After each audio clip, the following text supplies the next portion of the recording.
Hello YouTube, it's me TFL Wilderness and welcome to my channel and welcome to Review 200 and my 500 subscribers video. Yes, I'm much delayed video.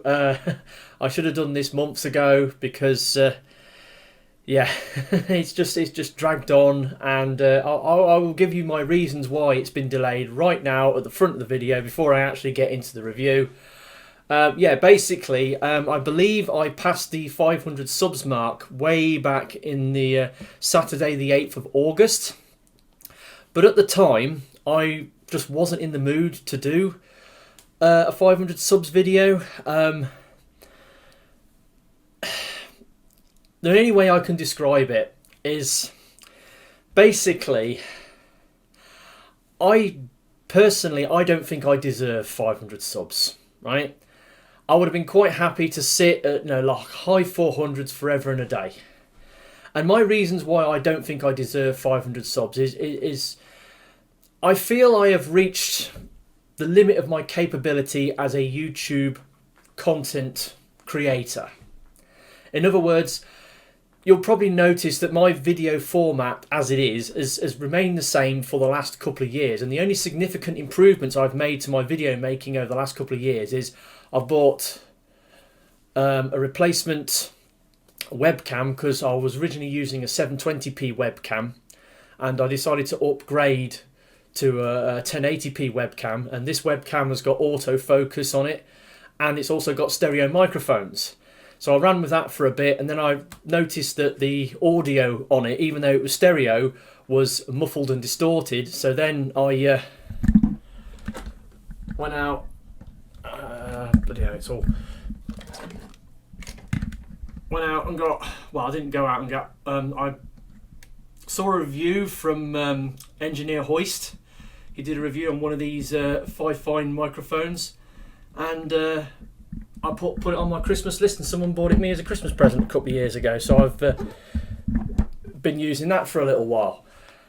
But they are the only significant improvements I've made to my video making over the last couple of years. My format has remained largely the same. The only major changes I make is I do a new thumbnail design for my end of month bot hauls every year. And that's it. I've got no aspirations of making any further improvements to my videos. I'm quite happy to carry on making the videos the same way I've always been doing.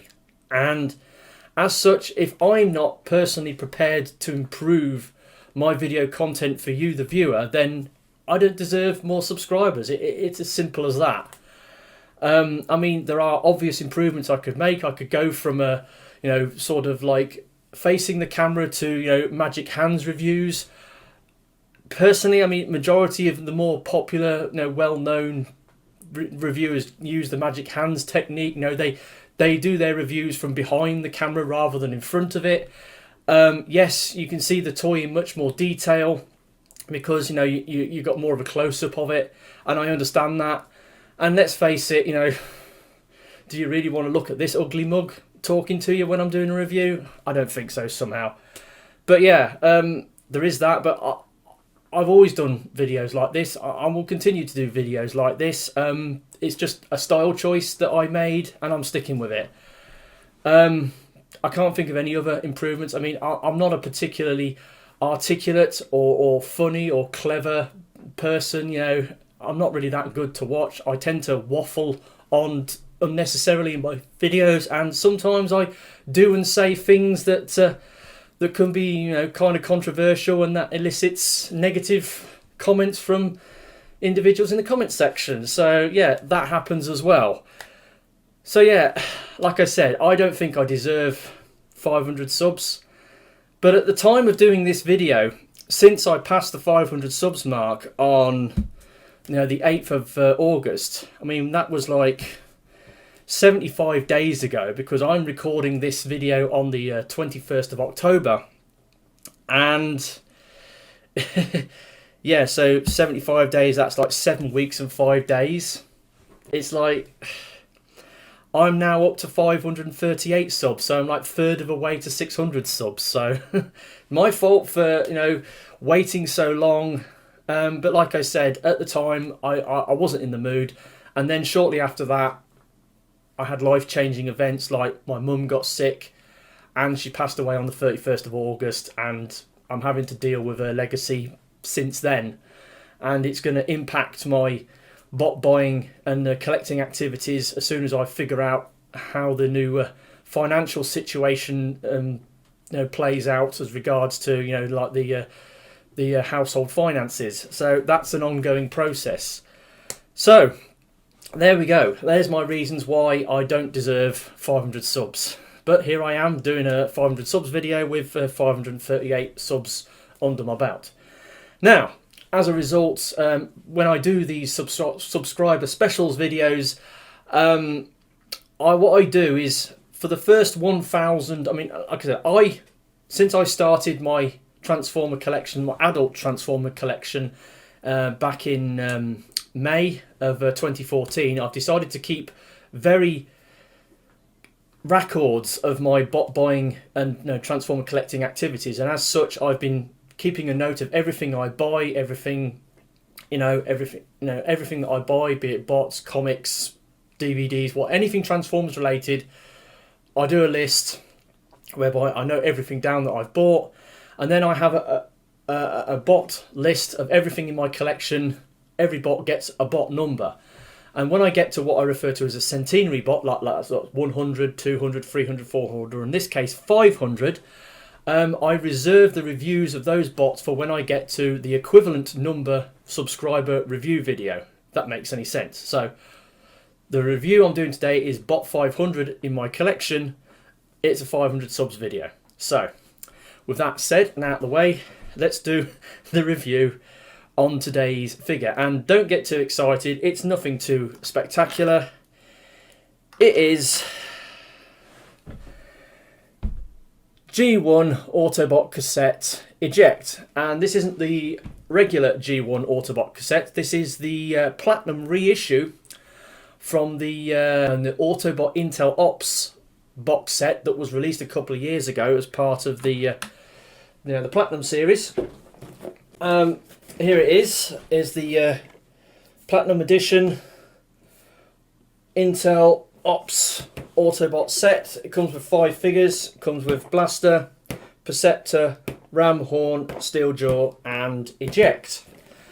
Now, I bought this box set at Rollout Roll Call 2016 at the Radisson Blu Edwardian Hotel near Heathrow Airport in the weekend of the 10th, from the 8th to the 10th of July 2016, when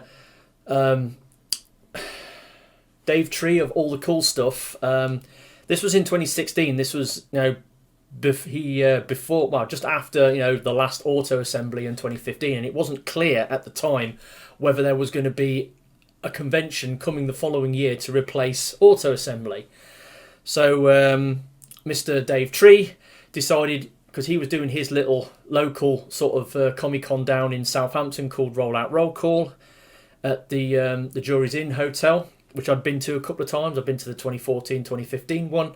So in 2016 he upgraded his convention to near enough a national grade convention, moved it to a slightly more easy to get to locale at the Radisson Blu Edwardian Hotel near Heathrow Airport, and he threw everything at it. Loads of exclusive figures. He got quite a few guests. There was a decent sized dealer hall, and it was a huge gamble, but unfortunately it didn't pay off for him.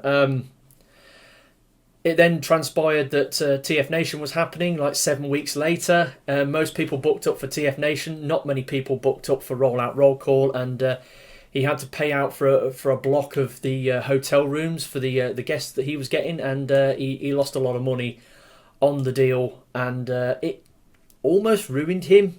Not quite, but he took a huge financial hit, and it's a shame because it was an amazing convention. You had to be there. But as part of that convention, on the Sunday, I went around the dealer hall. I mean, in the dealer hall, you had all the usual, suspects. You had Kapow, you had In Demand, you had Maxime Love Toys, you had all the cool stuff, and there was loads of other Phantasma Toys was there, and you had A1 Toys. It was a small guy, he had a small table. He was largely doing pre-orders for the San Diego Comic-Con exclusive Fortress Maximus, which came with the big red sword. I mean, they would Kapow was doing the regular, vanilla Titans Return Fortress Maximus on their stall. I mean, he's up there. So yeah, he's up there in this room that I got at that event as well. So yeah, they had Fortress Max, but they were doing the exclusive, and they were only doing them £10 more, just to get the big red sword with it. Anyway, he was doing pre-orders for that. A lot of people took up his offer, and he had a number of other items on his table. It was only a very modest table, but he had some Transformers merch. He had a bunch of T-shirts with Transformers logos all over, and then he had these platinum box sets. Then he had the Coneheads triple pack. He had that double pack that came with G1 reissue Blitzwing and Astro Train in those funny colours, and he had the Autobot Intel Ops box set. Now, on the Saturday, I think he was doing these for about 65 quid, but on the Sunday, he slashed his prices, and he was doing this for 40 quid, and I looked at it and I thought, hell yes. Blaster and Perceptor for 40 quid, plus the cassettes. So I was sold, and I bought it. And obviously, when I went back to the room, I totted all the bots up, and then I was trying to work out my serial numbers for my my bot number things, and I knew I was getting close to bot 500. And when I looked at this box set, I thought, well, obviously it's a 5-figure box set that I've bought. That's 5 figures in a lot for a single purchase. And what order am I going to do these bots in my collection when I run them out? So I was at 498 on my bot numbering system at the time, so I thought, well, Blaster and Perceptor are 1 and 2, so that was 498 and 499, so whichever bot was next would be my bot 500. So we've got the 3 cassettes, which you could have done in any order. Now, obviously, the most famous out of Blaster's cassettes is Steeljaw, obviously, and then Eject and Ramhorn, and then probably, I think, Rewind is probably his next famous character. But Rewind didn't come in this box set, it was only Eject. So I was umming and ahhing which way round to do them, and in the end I decided to look on the back of the box, and you've got the 3 cassettes here. So you've got Ramhorn and Steeljaw, and that's the order I went in. So he became bot 500, he was 501, and he was 502. So that's how I came to that's how this guy became my bot 500. And yeah, it's a little G1 figure. It's a G1 cassette. It's basically a brick. It's a one-trick pony. It just transforms. It's hardly got any articulation, and it's small and very basic. Now, one thing I have noticed with this figure is the design of the cassette design on the front. It's different to the G1 original. Now, I've got this picture here.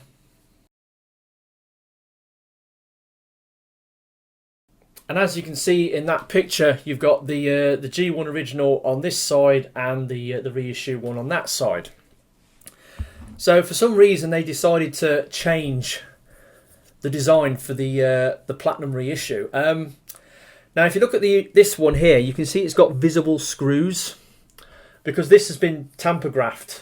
This image has been tamper graphed on top of the plastic, whereas the original one, it was decals. So the decals would have covered over the screws.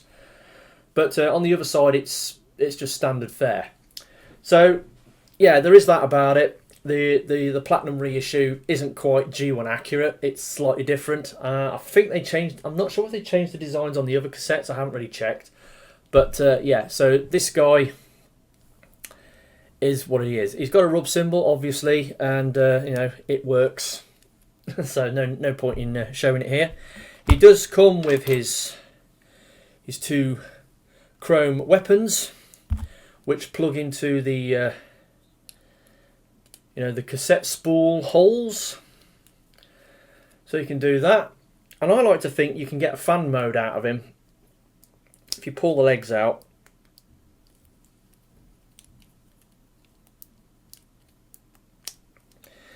And then the feet.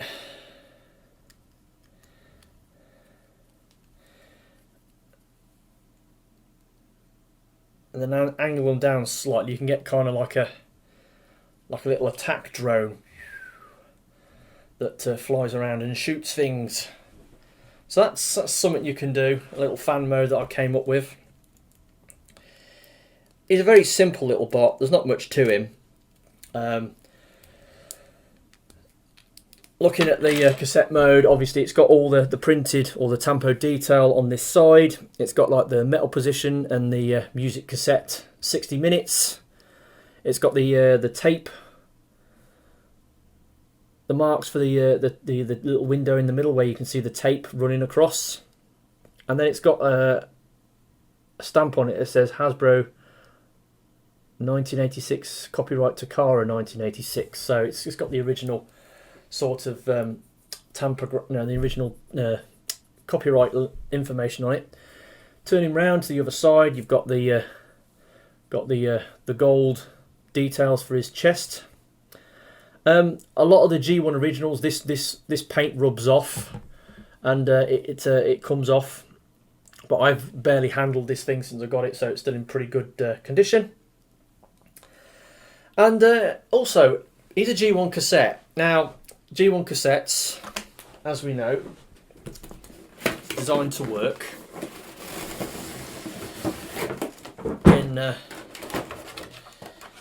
G1 figures. So let's get a blaster out,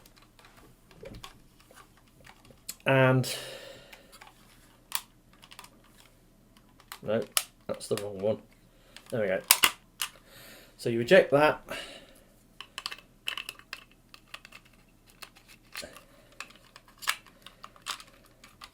He slots in there, and then he fits inside his the big dude. Now, G1 cassettes are universally compatible with some of the other cassette bots. For instance, Soundwave. Now, this is it's the 15th anniversary reissue. It's got like the Sound Blaster double depth tape deck window in it, but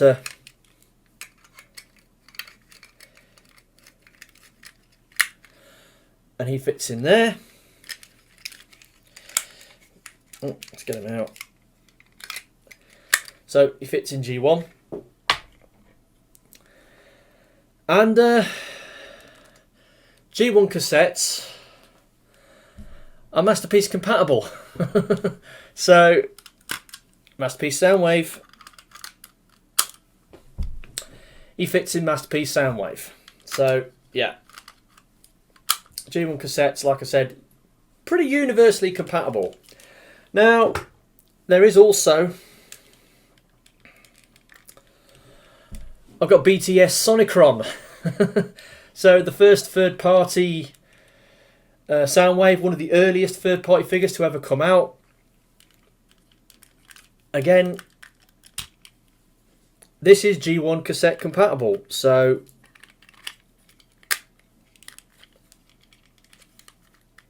and there we go. Now, interestingly enough, if you've got one of these, you'll know that the packaging comes with like cardboard cutouts of G1 cassettes that you're supposed to use with it. Even though BTS did do their own versions of the cassettes, I have got two of them. I've got Savage and Nightfang, which is basically Ravage and Ratbat. They also did. They didn't do the birds. They didn't do the condors, but they did do a version of Rumble and Frenzy. I've been trying to get hold of them, but they're like hen's teeth. You know, you just can't find them. So it does work with this abomination of a third-party figure. I mean, this thing probably one of the worst third-party figures I've ever bought. But again, I bought this guy at Rollout Roll Call 2016 from Maximil of Toys for I think 15 quid, because you know he was selling it and no one was interested in it, so I just took pity on it and bought it. So that's the reason why I've got one of these in my collection. And yeah, so it's fair. You know, the G1 cassettes are fairly universally accepted. You know, universally, you know, usable in various figures, both G1, Masterpiece, and some third-party applications. Now, obviously, we've now moved on to Siege, and he's way too big to fit in there, because the Siege cassettes are, you know, they're Battle Masters. They're much smaller, a lot more simpler, and they're designed to work with this guy, so he's not G1 cassette compatible. I've also got Fall of Cybertron Blaster, and yeah, his cassettes aren't even square, they're round. So he came with Steeljaw, who pops out, but it's an automorph thing. You got this disc that pops out, and when it drops on a surface it springs open into some sort of, you know, robotic animal. Again, doesn't really work that well, but it was a thing that they did for the Fall of Cybertron line. And then we've got Titan's Return Blaster. Now, he has a totally different, you know, sort of cassette system. They had those data slugs, and it's got this big slot in here. Now, it is big enough that you can fit a G1 cassette in there. In fact, you can fit... Can you fit two in there? No, not quite. Can't quite fit two in there, but it as you can see, it's a loose fit, and it's not really meant to go in there, but you can fit him into, you know, Titan's Return Blaster if you so wish, and, you know, Titan's Return Soundwave as well. So that just goes through the compatibility of G1 cassettes in other figures. I mean, speaking of G1 cassettes, here's a G1 reissue Ravage. Obviously, you know, you can see pretty uniform size. Now, transformation, very simple. Turn him round. You pull the legs out, fold them down, rotate them forwards, flick out the feet, and then pull the arms apart and you get a head reveal. There we go. And then you swing those back, pull them out, and then flip out the fists.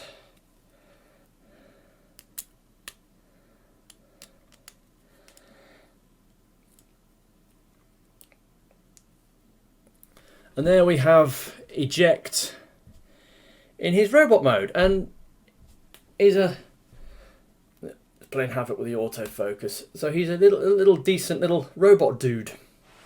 Obviously he has his guns, has the cassette things on his arms, so you can plug them in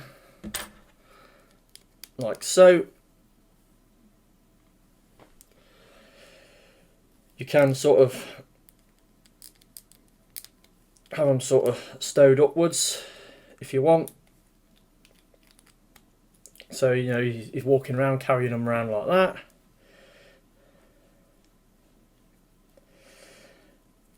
And you can sort of flip his arms sort of sideways, and then he can hold them out like that. So you've got a few posing options with the weapons and the way his arms work. The arms are pretty basic. Articulation, nothing on the head, it's just a spring-loaded thing because of the head reveal gimmick. Shoulders go round. He has got what you could call a bicep swivel, and that's bad about it for the arms. The legs kind of got a hip swivel, and he has got a knee bend. Or, well, it's quite high for a knee bend, but you know, you can bend his legs backwards, and you can angle his legs out to give him a bit of a stance. But that's about it. That's all he does. I mean, he's got a little bit more articulation than the average G1 figure, has to be said. But, you know, there's not a lot going on. I mean, there's not much to it, really. Let's face it. It's a G1 cassette. It doesn't do a lot. You know, it turns into a box, and then it transforms into a cat or a condor or a little robot dude or a rhino or a lion. You know, it's just one of those things. So there's not much more I can say about it, and pretty insignificant bot considering this is bot 500. It's one of my centenary bots and the focus of this 500 subs bot review 200 video. I'm sorry if you've come expecting something special and ended up with this thing, but he's all right. He's okay, and you know, I'll give you my reasons why he was bot 500. I could have picked any number of the bots from this box set. I mean, I could have had G1 Blaster as my bot 500 if I decided to number the bots in a particular order, but so that is that. Obviously, the thing I forgot to say earlier when I was talking about, you know, not feeling like I deserve 500 subs. I mean, when I realised I'd hit 500 subs, like I said, I wasn't in the mood to do them.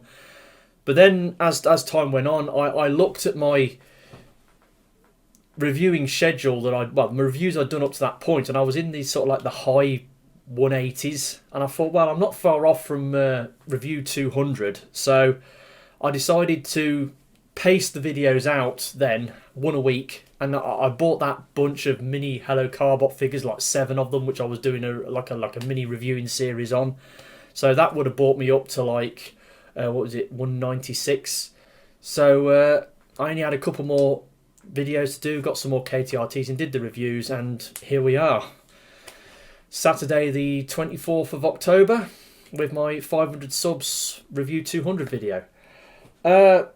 Sorry if you were expecting something, you know, super special for this video.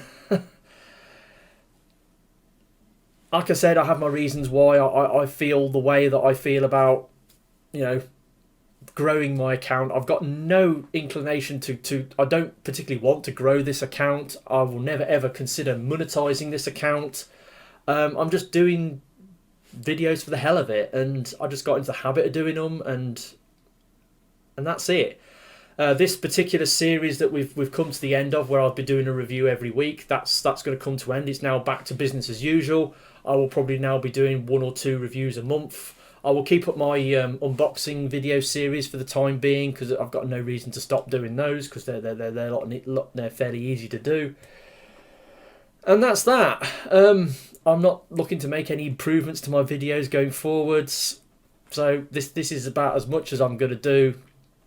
And yeah, so if you're a regular viewer of my channel, thank you for joining me. I know I have a small group of dedicated viewers who watch my things fairly regularly, and I refer to them as the Party Faithful.